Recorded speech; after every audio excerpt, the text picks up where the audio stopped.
Et si je pars demain, qu'est-ce que je laisse ? Des messages. Mamie raconte, c'est le podcast Héritage.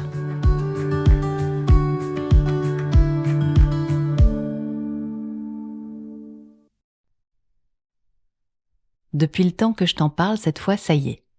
Cap sur les différences de personnalité. Alors, qu'est-ce que c'est que cette histoire ? Eh bien, ça a commencé quand je faisais mon master à la faculté de santé publique. Tu sais, moi, dans cet auditoire, j'étais une vieille. Chef de service, mariée, 4 enfants. La plupart des autres étudiants étaient plus jeunes. Certains sortaient à peine de leur bachelier ou spécialisation en soins infirmiers. Comme Olivia, par exemple, qui venait de terminer la pédiatrie. J'étais souvent assise près d'elle. Tout devant. C'était pas trop mon genre dans mes études de m'asseoir si près du prof. Mais bon, là, compte tenu de tout ce qu'il fallait gérer à côté, le bloc, puis la vie de famille. Mes enfants avaient entre 2 et 6 ans. Bref, il valait mieux limiter les risques de décrocher. Or, au fond de la classe, je savais bien que j'allais m'éparpiller. On avait tous un peu nos places finalement.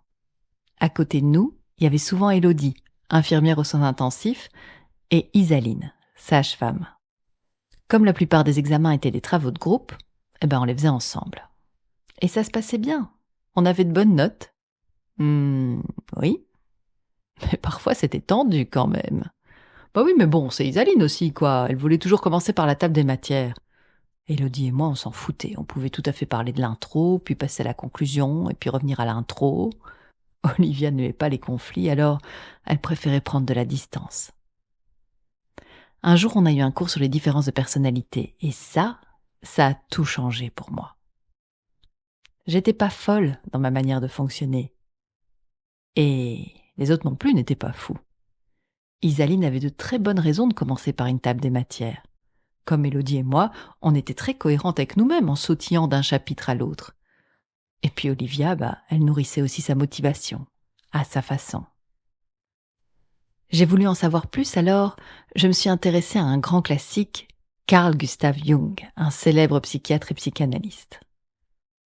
Pour Jung, on a tous différentes façons de capter le monde, de prendre des décisions et d'orienter notre énergie. Alors l'idée, c'est pas de mettre des gens dans des cases, mais c'est plutôt de comprendre nos tendances naturelles. L'homme mérite de se soucier de lui-même, dit-il, car il porte dans son âme les germes de son devenir. C'est une belle phrase, ça. Qu'est-ce que ça veut dire ? Ça veut dire que pour lui, l'introspection, c'est essentiel. Se soucier de soi, apprendre à se connaître. Ça demande du courage, ça, oui, mais c'est ce qui permet de ne pas traverser sa vie en mode un peu, tu vois, pilote automatique. Mieux on se comprend, mieux on comprend ce qui nous anime, ce qui nous touche, ce qui nous fait réagir, et plus on peut poser des choix qui nous ressemblent vraiment. Finalement, je résumerai en disant que c'est être aligné entre ce qu'on veut au plus profond de soi, ce qu'on pense, et ce qu'on fait. C'est ça que j'ai trouvé passionnant, mieux comprendre pourquoi on est tous différents et pourquoi, parfois, on ne parle pas tout à fait la même langue émotionnelle. Tiens, pour illustrer les choses simplement, je te propose de regarder tes mains. Tu es droitier, gaucher ?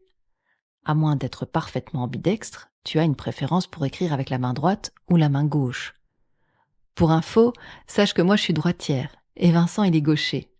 On l'a pas choisi. On se dit pas un jour, tiens, moi j'ai envie d'être gaucher ou oh, tiens, moi j'ai envie d'être droitier. Non, c'est une préférence qui s'installe naturellement. J'ai cette préférence naturelle, moi, d'écrire de la main droite. Et je saurais même pas t'expliquer comment je fais pour tenir mon crayon ou dessiner les lettres. C'est comme ça. C'est facile, c'est fluide, c'est confortable.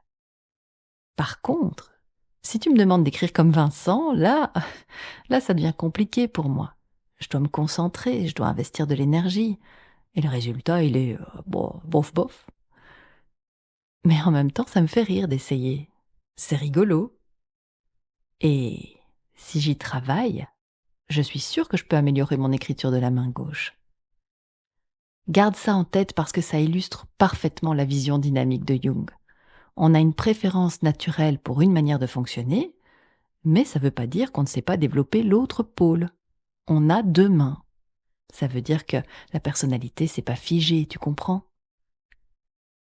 Alors, faut savoir qu'aujourd'hui, on résume souvent ses préférences avec des lettres. Tu es quoi, toi ? I ou E ? S ou N ? T ou F ? Je t'explique. Il y a 3 dimensions à explorer. La première dimension décrite par Jung, elle parle surtout de l'endroit où on recharge ses batteries. Et là, il distingue le type extraverti, le E, et le type introverti, le I. Attention parce que les réseaux sociaux peuvent te faire croire que l'introverti c'est le timide et l'extraverti c'est le fun. Mais c'est pas ça du tout en fait. C'est bien une histoire d'énergie. Pour l'extraverti, le E, l'énergie elle vient plutôt du monde extérieur, des échanges, de l'action. Par exemple, après une journée compliquée, une personne extravertie peut avoir envie d'aller voir des amis, discuter, sortir, bouger, parce que c'est en se connectant au monde qu'elle va recharger ses batteries. Pour l'introverti, le I, l'énergie se recharge davantage dans le calme, la réflexion, l'espace personnel. Alors lui, après une journée intense, il peut avoir envie de silence, d'un livre, d'une balade seule ou d'un moment tranquille chez lui. Il n'y en a pas un qui a plus raison que l'autre. La dimension suivante, elle concerne la manière de percevoir les informations. Et ici, les deux pôles sont le type sensation, le S, et le type intuition, le N. Pour le type sensation, donc le S, on s'appuie davantage sur le concret, les faits, le réel, les détails. Par exemple, face à un projet, une personne S, elle va demander « Bon, concrètement, comment ça fonctionne? C'est quoi les étapes ?»« C'est ma copine Isaline. » Pour le type intuition, le N, on capte davantage les possibilités, les idées, les liens, la vision globale. Et c'est comme ça qu'Élodie et moi, on sautille de la conclusion à l'introduction en imaginant des pistes nouvelles, des concepts, ce que le projet pourrait devenir dans le futur. À nouveau, il n'y a pas une des deux manières de faire qui est meilleure que l'autre. La dernière dimension, elle concerne la façon de prendre des décisions. Et là, on distingue le type pensée, thinking, le T, et le type sentiment, feeling, le F. Pour le type pensée, le T, la décision, elle se base davantage sur la logique, la cohérence, l'analyse. Imagine qu'il y a un conflit dans une équipe. Eh bien, une personne T cherchera surtout la solution la plus rationnelle, la plus efficace. Pour le type sentiment, le F, la décision, elle prend davantage en compte les valeurs, l'humain, l'impact émotionnel. Et donc, dans la même situation de conflit, une personne F se demandera surtout comment chacun va vivre la décision et puis si elle respecte les personnes concernées. Plus tard, d'autres auteurs ont ajouté une dimension à ce modèle. Si ça t'intéresse, t'iras voir l'indicateur de Myers-Briggs. Dans cette dimension, on parle du rapport à l'organisation et la structure pour distinguer le type jugement, J, du type perception, P. Le type jugement, le J, il préfère l'anticipation, la planification, les décisions prises à l'avance. Par exemple, il prépare ses vacances avec un planning, des réservations, une liste claire d'activités. Le type perception, le P, il préfère la flexibilité, l'adaptation, l'ouverture aux imprévus. Et donc, lui, quand il part en vacances, il a bien quelques idées d'activités à faire, mais il va décider au fur et à mesure, selon l'envie du moment. Ça y est, t'as trouvé tes lettres? Tu te rends compte, il y a 16 combinaisons différentes. Et c'est ok, comme diraient les enfants. Oui, c'est ok. C'est ok tant que j'essaie pas de forcer l'autre à agir comme moi. Tu te souviens de ce que je t'ai déjà dit? On est très généreux. On offre au monde ce que l'on est. Oui, mais si je suis de type extraverti, par exemple, et que j'offre ça à la personne en face de moi, que j'attends d'elle qu'elle fasse pareil, alors qu'elle, en fait, elle est introvertie. Tu comprends bien que ça va pas la nourrir, au fond. On peut pas forcer un droitier à écrire de la main gauche comme on peut pas forcer un gaucher à écrire de la main droite. Alors, des modèles après Jung, il y en a eu plein. Bon, tous ne se valent pas. Attention, mamie ressort la batterie de « Oui, mais t'as lu ça où? C'est basé sur quoi? Est-ce que c'est fiable ?» Bah oui, mais bon, c'est important. Enfin, c'est important pour moi. Quand je me suis lancée dans l'accompagnement des personnes, alors, à ce stade-ci, en 2026, on appelle ça du coaching, mais bon, moi je trouve que c'est pas terrible comme nom, bref. Quand je me suis lancée dans cette activité, donc, j'avais besoin de remplir mon sac à dos d'outils différents. Et pour moi, un test de personnalité, c'était presque une évidence, un incontournable. Alors j'ai cherché un chouette modèle, un modèle fiable, facile à utiliser et qui allait pas me coûter un rein aussi. Bah oui, parce que dans ce domaine-là, je peux te dire que les tarifs sont parfois, on va dire surprenants, pour pas dire totalement déconnés. Bon, quelques années auparavant, j'avais répondu à un questionnaire comme Colors pour une amie de Tiffen qui suivait une formation. Elle m'avait expliqué qu'on ne reçoit pas un diagnostic directement, et c'est une des particularités de cet outil. On va remettre en question le résultat, parce qu'on part de l'idée que quand tu complètes le questionnaire, il peut y avoir des parasitages, des biais inconscients. Tu réponds à la fois avec qui tu es au plus profond de toi, mais il n'y a rien à faire, tu réponds aussi avec ce que tu voudrais être, ce que tu penses devoir être. Et donc pour distinguer le vrai toi de ton adaptation au monde, il faut un débriefing avec un formateur avant de recevoir ton profil.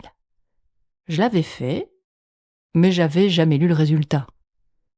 Alors, j'étais recherché le document, je l'ai consulté, mais j'étais pas très convaincue. J'étais bleu-rouge. Je m'y retrouvais pas vraiment. Mais, d'un autre côté, dans la boîte de Tiphaine, tout le monde avait passé ce test. Et dans celle de Jérôme aussi.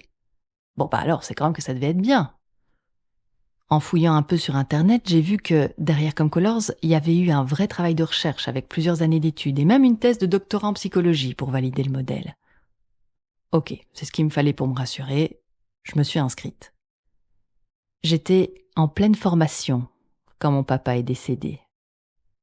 Alors je me souviens qu'on s'est retrouvés chez Jérôme ce jour-là et il a dit bon, je sais que ça va peut-être pas vous parler, mais moi je suis bleu-bleu, alors j'ai besoin d'organiser les choses, j'ai besoin de faire un tableau Excel et d'y mettre tous les éléments. Si ça vous parle pas, tant pis, pas de problème, mais dites-moi ce que vous faites et je cocherai pour vous. Tiphaine a répondu ouais ben moi l'histoire de prendre des décisions tout de suite là, ça me plaît pas du tout. Alors type vert, hein les gars, j'ai besoin de temps et d'espace. Oui, ben moi je savais pas trop de quoi j'avais besoin. J'avais repassé le test dans le cadre de ma formation, mais voilà que j'étais jaune-vert d'après le formateur. Et à nouveau, je m'y reconnaissais pas trop. Tiphaine m'a dit non mais toi t'es rouge. Ah bon? Pourquoi tu dis ça? Parce que t'as tout de suite demandé qu'est-ce qu'il faut faire. C'est l'action du type rouge. Eh bien tu sais, cette formation, ça a été une vraie bouée de sauvetage pour moi. Après les funérailles, je me suis enfermée dans mon bureau et j'ai avalé des heures et des heures de vidéos pour comprendre l'outil. Il s'inspire notamment de Jung, bien sûr, mais dans ce modèle-ci, on ne parle pas de lettres, on parle de couleurs. Et il y en a 6. Le vert, le jaune, l'orange, le rouge, le violet et le bleu. On a tous les 6 couleurs en nous. Tu te souviens, on a 2 mains. Bah ici, c'est pareil, on a les 6 couleurs. Mais il y en a 2 qui se distinguent. La couleur dominante, qui est là depuis toujours, elle influence notamment notre manière de percevoir le monde et de communiquer. Et puis il y a la couleur secondaire qui est le moteur du moment. On parle de cœur de motivation actuelle. Et cette couleur-là, elle peut changer avec le temps. Pas toutes les semaines, bien sûr, même pas tous les mois, mais dans des étapes de notre vie. Pour valider une couleur comme dominante ou secondaire, il faut cocher 3 concepts. Le filtre de perception, c'est la manière de traiter les informations qu'on reçoit. La motivation, ce qui recharge les batteries. Et le comportement qu'on adopte quand on commence à moins bien fonctionner. Dans le modèle, ça fait partie des comportements sous stress. Je te détaille tout ça brièvement. Le type vert, c'est celui qui a besoin de réfléchir, prendre du recul, avoir de l'espace. Ce qui recharge ses batteries, c'est le calme, le temps pour lui. Et quand ça va pas, il peut avoir tendance à cacher ce qu'il ressent, à se replier. Le type jaune, lui, il réagit spontanément. Il aime s'amuser, découvrir de nouvelles choses, mettre de la légèreté dans la vie. Mais quand il fonctionne moins bien, il peut commencer à faire les choses difficilement. Paradoxalement, c'est juste pour éviter l'ennui. Parlons du type orange. Il capte les émotions, les sentiments des autres. Ce qu'il nourrit, c'est se sentir en lien. Et que ce lien soit chaleureux. Par contre, quand ça va pas, il peut avoir tendance à oublier ses propres envies pour faire d'abord plaisir aux autres. Le type rouge, il aime l'action, les défis, les résultats. Lui, il avance, il décide, il fonce. Ce qui le motive, ce sont les challenges. Mais quand il est moins bien, il veut parfois trouver une solution très vite. Trop vite. Le type violet, il aime évaluer, donner son avis, vérifier si les choses sont cohérentes avec ses valeurs. Il n'a pas besoin qu'on soit d'accord avec lui, tu vois, mais il a besoin que son opinion soit prise en compte. Et quand ça va pas, il peut devenir très exigeant, avec lui-même et avec les autres aussi. Et puis il y a le type bleu. Le bleu, il aime analyser, comprendre, structurer, organiser. Il se nourrit du travail bien fait, du sentiment de compétence. Mais quand il commence à moins bien fonctionner, le type bleu, il peut devenir perfectionniste. Et donc mon bilan, c'était jaune-vert. Pour le jaune, ok, j'ai validé assez vite, effectivement, j'entends un truc et puis paf, je rebondis librement. C'est important ça pour moi, être libre. Ma communication, c'est pareil, ça sort comme ça sort, c'est le côté spontané. Et puis après, je me dis: «Oups, j'aurais peut-être pas dû dire ça». Et ce qui me nourrit, c'est m'amuser, faire les choses comme je veux. Donne-moi l'objectif final, donne-moi une page blanche, je suis super contente. Par contre, ça doit pas durer trop longtemps, hein, parce que moi j'ai besoin de variété, de nouveauté. Si je m'amuse plus, tu vas le savoir tout de suite parce que je me mets à soupirer, je me mets à ramer, ça devient lourd, difficile. La comptabilité, par exemple. Bon, qu'est-ce que je soupire. Ça, c'est le signe que je m'amuse plus du tout. Et Vincent est comme moi, dominant jaune. Et il est rouge en couleur secondaire. Ouais, rouge. Relever des défis et des challenges en permanence, il adore ça, il fonce. Surtout quand il y a un problème. Un problème, une solution. Ça, c'est Vincent. Il y a un problème, il y a une solution, il faut une réponse tout de suite. Il peut pas laisser le problème sans réponse. C'est pas possible pour lui. Alors attention, la réponse, ça peut être une mauvaise réponse, ça c'est pas grave, mais il faut une réponse, on peut pas laisser le problème comme ça. Et ça m'énerve parfois. Qu'est-ce que ça m'énerve? Bah oui, parce que moi aussi j'ai du rouge, bien sûr, puisqu'on a les 6 couleurs. Mais comme c'est pas ma couleur dominante ou ma secondaire, bah je peux m'y promener dans le rouge, mais pas trop longtemps, parce qu'en ce qui me concerne, ça me donne pas de l'énergie. C'est pas ça qui me motive profondément. Mais alors c'est quoi ma couleur secondaire? Bah j'en savais rien. Mais vert? C'est le formateur qui m'avait soufflé vert, mais j'avais beau lire et relire mon bilan, je m'y retrouvais toujours pas. Alors j'ai contacté celui qui a créé le modèle. J'ai demandé un rendez-vous en vidéoconférence. Bah oui, parce que c'était pas possible ça, quoi. Je pouvais pas avoir payé une formation et pas avoir confiance dans cet outil. Comment ça se fait que moi je trouve pas mon profil? Et puis d'abord, je le dis depuis le début, moi je suis de type bleu, voilà, je suis quelqu'un de structuré, organisé, j'ai mon calendrier et tout et tout. Et là, Franck Julien me regarde en souriant et il me dit Tu peux tourner ta webcam? Euh, Pourquoi? Parce que j'aimerais bien voir ton bureau. Ça a l'air bien rangé, les étagères derrière toi, mais montre-moi le reste. Ben non. J'ai ri en constatant l'explosion sur les armoires de l'autre côté de l'écran. Alors il m'a demandé Pourquoi c'est rangé derrière toi, Audrey? Alors j'ai dit Mais Franck, je serais qui, moi, si je montrais mon bordel à mon interlocuteur? Mais un type bleu ne range pas pour cette raison. Un type bleu, il range, il trie, il classe, il ordonne, il structure, parce que ça lui donne de l'énergie. Et moi, je le fais parce qu'il faut. Alors Franck m'a dit, ah, tu veux dire que, pour toi, ranger, ça contribue à montrer que tu es fiable et de confiance? Oh, je voyais où il voulait en venir, mais ça, c'était pas question. Alors, non, Franck, pas du tout. J'ai bien étudié ton modèle, je vois bien où tu veux m'emmener, mais non, je ne suis pas de type violet. Ah bon? Et pourquoi? Ah bah parce que dans le cours, il est marqué que le type violet, il juge. Oui, pour chaque couleur, il y a un verbe. Le vert, c'est réfléchir, le jaune, c'est réagir, le orange, c'est ressentir, le rouge, c'est agir, le bleu, c'est penser, la pensée logique. Et le violet, c'est juger. Franck a pris le temps de me réexpliquer les choses. Mon cerveau s'était comme fermé à ce chapitre. Juger pour le violet, ça veut pas dire critiquer. Moi, c'est comme ça que je l'avais compris, mais non. Juger pour le type violet, c'est prendre un tamis constitué de ses valeurs, et juger si l'information qu'il reçoit passe son filtre. Ce que je faisais là, dans ce rendez-vous avec lui, c'était une belle démonstration. Ça passait pas mon filtre, donc hop, cause toujours, tu m'intéresses. Il a eu une super idée. Il m'a dit, bon, maintenant que tu as mieux compris le filtre de perception du type violet, si je te dis qu'il jauge plutôt qu'il juge, je rajoute un A. Est-ce que ça te convient? Il jauge. Il évalue. Ouais. Oui, ça c'est ok. Oui, ça me va. J'ai appelé Tiffaine soulagée. Tiffaine, ça y est, je sais. Je suis jaune-violet. Elle était d'abord étonnée. Violet? Mais oui, en fait. La question au décès de papa, c'était qu'est-ce qu'il faut faire? Pour bien faire, qu'est-ce qu'on doit faire pour que ce soit de qualité? Qu'est-ce qui est dans les normes? Et tout à coup, ce bilan, il est devenu une évidence. Ouais, j'ai un tamis. Oui, je jauge sur base de mes valeurs. Tant que ça passe mon filtre, c'est ok. Mais viens un peu me titiller sur un truc important pour moi. Et là, va falloir qu'on cause. J'aurais pas besoin que tu sois d'accord avec moi. Par contre, il va falloir que tu me laisses te donner mon point de vue. Moi, je trouve ça passionnant. J'aimerais bien savoir ce que t'en penses. Tu sais qu'avant, on obligeait les gauchers à écrire de la main droite?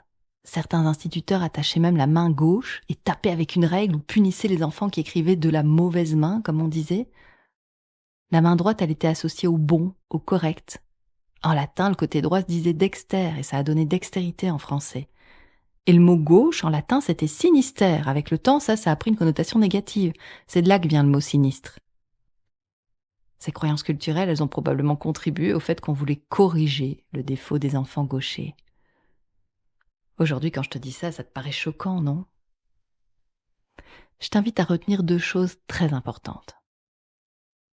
D'abord, tu es très bien tel que tu es. Et les autres sont aussi très bien tels qu'ils sont, même si vous n'avez pas le même profil. Ensuite, il y a cette phrase que j'ai entendue un jour en formation et qui, pour moi, explique tellement bien pourquoi ça coince parfois entre les gens. Cette phrase, elle dit « On ne voit pas le monde tel qu'il est, mais tel que nous sommes ». Tu prends 2 personnes. Elles peuvent vivre exactement la même situation, mais elles vont en tirer une interprétation complètement différente. Pourquoi ? Eh bien parce que notre vision du monde, elle est filtrée par notre histoire, nos émotions, nos croyances, notre éducation, nos blessures, nos valeurs, notre personnalité et tellement d'autres choses. Donc cette phrase, elle nous invite à rester humbles. Ce que je crois être la vérité, finalement, ce n'est que le reflet de moi-même. Alors garde les yeux grands ouverts sur le monde. Reste curieux. Demande-toi, tiens, si l'autre agit comme ça, en fait, à quoi il répond ? Qu'est-ce qui fait sens pour lui ? Quelle est sa manière de fonctionner ? Parce qu'au fond, on n'écrit pas tous de la même main, et pourtant, on essaie tous de raconter quelque chose.